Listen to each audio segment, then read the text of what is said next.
round 14, day 2. Third quarter ng mga Batans natin ngayon. Dito pa rin, TIU Theater Makati.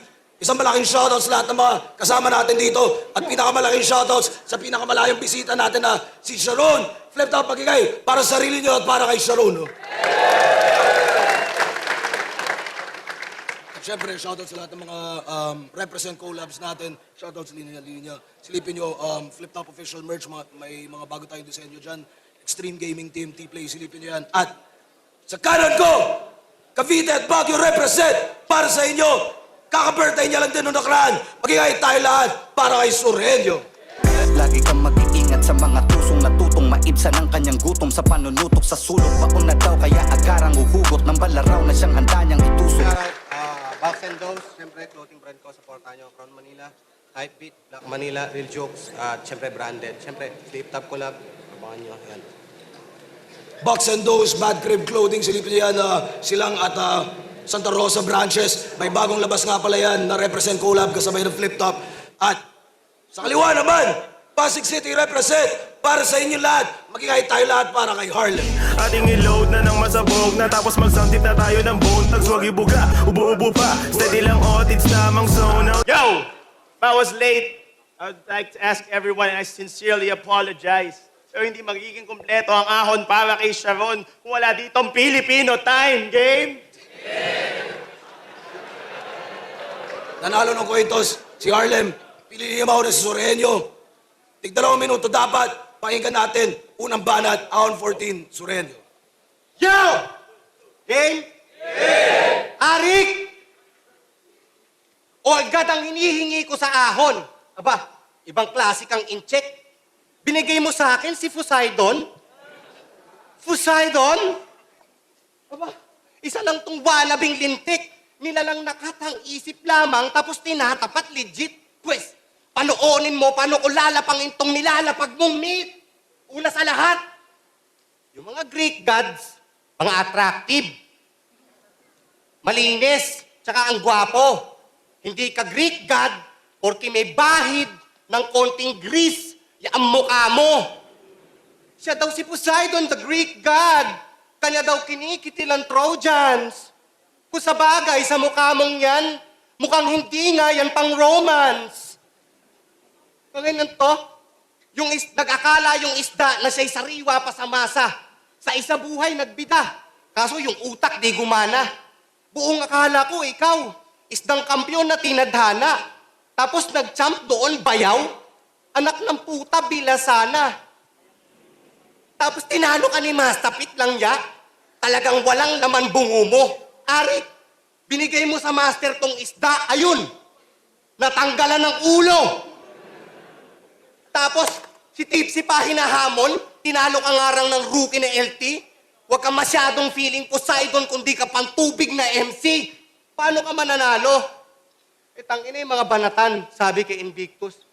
Mas mainit pa ako sa inferno ni Dante.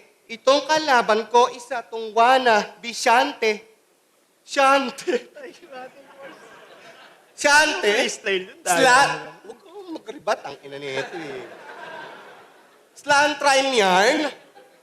Tas feeling mo, ikaw ang hari. Kung sa bagay, slantrime yarn. Mali lang pagkahabi. Tapos sabi kay Lipram, ibang klase, katagako, mga bersot, mga linya, mas lethal pa sa injection o mga weapon ng Lijas. Lijas? Ulul, nabulol ka dun. Lijas ang sinabi mo. Lijas? Nananahimik si Aling Lijas? Ba't ba napapunta sa version? Sana sa katangahan mong yan, meron ka nakuha na lechon. Tangkinan ko. Tapos, lahat ng nakalaban niya dito, sinasabi niyang schizo, daw nagmulat ng galing. Yang pag-i-English mo, iho, hindi yan impresibo, hindi nakuha na gayahin. Saan punta? Tapon basura. Si Juan ang nagturo niyan sa amin. In short, kami galing kay Juan, Pinoy na dilaki sa Harlem. Tangina, kasi puro English, multi lang yan at mga slant na rhyme, pero di yan nakakagawa ng mga heavy lines. Kaya ba't yan umaasta na siya'y pumapatay kung ang kaya niya lang ay mga petty crimes? Sa akin, kada verse siya yung patay. Rekta na sa ulo yan at walang body shot. Sabi ko, cadaver, siya yung patay. Kaya ilabas nyo na dyan yung body bag. Kasi ang tagal kong umalis, nalibang sa kapatagan, nagpalaot na ulit at naglayag sa karagatan. Ngayong ako'y nasa gitna at sikmura'y nagkaalaman, tsak makakain tong isda nitong nagtatanggal kalawang.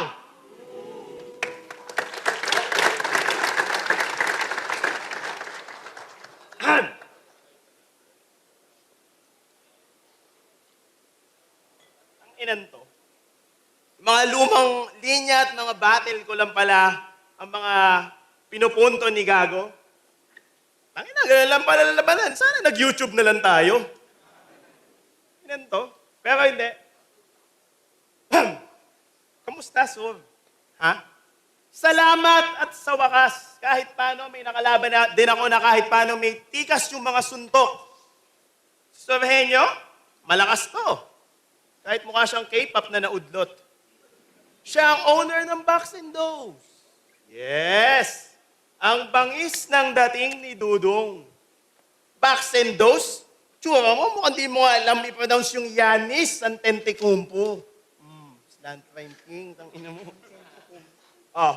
Pero si Arik mukha lang talaga mabait, pero minsan mahalata nyo pagiging salbahe. So isipin nyo, halos 10 years na akong bumabattle dito, tapos itatapat sa akin, kidnapper ng kalapate. Ang ina, kahit kailan di ko na-envision na makakatapat ako sa flip-top ng isang taga-nenok lang ng pigeon. O, di ba, kadire? Kaya pag yung batcher nyo hindi na bumalik, isa lang ibig sabihin, napadaan yun banda doon kila Sol sa may bandang Silang, Cavite. O. Pero real talk, pre. Okay? Real talk.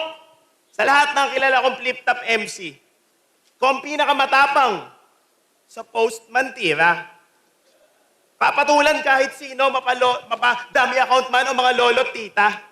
Ikaw ay vocal diva sa social media na kung umasta ka, alam mo talaga, may bokat tira, para kang abnormal, tamang war freak, di ba tol, ang weird niya? Kumatapang ka talaga, sana nung gera sa Israel, nag-volunteer ka. Kasi kung may noisy sa Facebook, ikaw lagi unang malilista. Bilang kaibigan mo, ano bang pwede kong gawin para lang tumahimik ka? Kasi pag nakasmoke, imbis na kalmado, tamang sparring sa mga homies and trippings niya. Kahit anong bati sa'yo ng good morning, masama lagi ang gising niya. Ang inan to, kulang lang yung sago ng binili ng milk tea, nagrant na agad si Gago sa FB. Kaya imbis na mga kanta at mga battle mo, yung mga post mong tamang away lagi yan nagte-trending. Di ba laking bagyo ka? O ba't mainitin ang ulo mo at maiksi lagi ang pasensya? Ano, papatayin mo ba kami? Ha? Sabog ka ba? Nakadrugs ka ba? O akin na lisensya. Ina mo, ilabas mo! Inanto, payat-payat mo, puta, lagi kang high blood. Kalmahan mo lang, Brad, para ka lagi magtatayo ng fight club. Brad, fight club? Pero mukha palang face mo, brother. Kasi hindi pala fight club, kasi mas mukha kang creator ng Facebook event na suntukan sa Ace Hardware. Tanginan to, may post from time to time na laging may winarant. Kung makipag-away siya sa Facebook, halos every other month. Tanginan to, kahit tanong mo sa mga tropa, pre, minsan ang nahihiya na para sa'yo ay kami mismo. Okay. Di mo ba nahahalata? Para ka ng takoyaki na agresibo. Alam mo ba yung takoyaki na agresibo? Yung takoyaki na agresibo ng mga flavor gawang Pilipino, dito mo matitikman, di makakalimutan mo na karamo kasi pag ito ay yung kinain, abot ka hanggang Kalawakan, fuck you. Oh. Kaya, imbis na mga negatibong komento ang basahin mo, Kap, basahin mo yung librong The Subtle Art of Not Giving a Fuck. Kasi minsan, mas mainam, huwag mo nalang pansinin yung mga bumabasag sa vibings mo. Kasi ang punot dulo niyan, Sur, ikaw lang din gumagawa ng sariling ikaka-bad trip mo. Paano ko ba i-interpret? Di ka mananalo sa internet. Sa dami ng mga negatibong salita na ibabato sa'yo, ilan lang ang iyong may intercept. Kaya naman dapat, mas maganda na sa mga negatibong bahay, huwag kang magpapadala. Para ang buhay, masaya. Parang awa mo na, Sur, para naman sa Facebook, ma-unmute na kita. Ang ina kasi, masyado kang affected at sensitibo. Hindi ka naman millennial.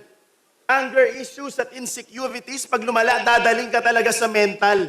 Kaya, Sur, payong kaibigan, you don't have to defend yourself from everyone. Liitan mo lang yung circle mo, pati yung mga tao na kailangan mo pag-explainan. At huwag ka masyadong maniwala sa mga sabi-sabi at bulong-bulungan. Huwag mong hayaang pababain ng haters yung presyo mo para lang ikaw'y matauhan.